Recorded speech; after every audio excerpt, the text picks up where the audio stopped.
Na Itália, uma mulher foi condenada por não cuidar do marido, considerado inválido por ter uma doença degenerativa. Aqui no Brasil, o abandono de incapaz também é crime e pode render, no mínimo, 6 meses de prisão. A legislação brasileira é clara. Abandonar uma pessoa que está sob seus cuidados e não tem capacidade de se defender é crime. Mas, mesmo estando na lei, ainda existem muitos casos. Alguns deles encontramos neste abrigo para crianças e adolescentes de Brasília. O caso mais gritante que eu acho, às vezes, não é nem o abandono, é o reabandono, né? Nós temos casos que as crianças estavam aqui, a gente tentou fazer o trabalho com a família, sinalizou uma possibilidade de reintegração, foi feita e a família voltou a cometer o descaso, o abandono com os filhos. No abrigo, o papel da família é exercido pelos funcionários da casa.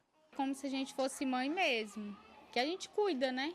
Educa, trata muito bem, então sempre eles vê como mãe mesmo. O crime não está relacionado apenas à idade, mas à capacidade psíquica e motora da pessoa que precisa de ajuda. O crime de abandono de incapaz ele é um crime de perigo, ou seja, é quando o agente do crime, por um ato doloso, coloca em perigo uma pessoa que está incapaz de se proteger de uma situação de perigo.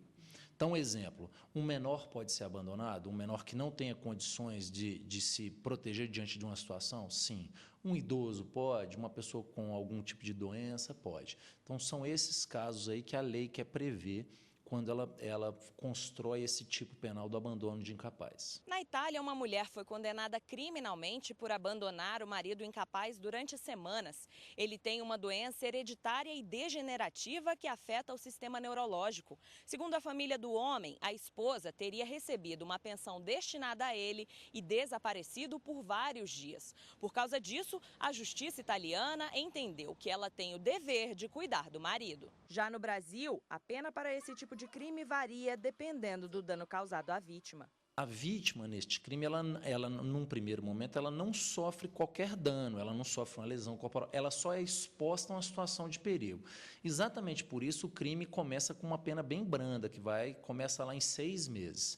Só que dependendo das consequências do abandono, aí esse crime tem as penas majoradas. No caso das crianças abandonadas pelos pais, o presidente do abrigo diz acreditar que o principal motivo seja a desestruturação das famílias. A família, ela está envolvida com droga, ela não tem uma qualificação profissional para poder dar um sustento, né, à criança que foi gerada, e aí ele deixa a criança solta na rua, no bar, ou em casa sozinho, sem ninguém para cuidar.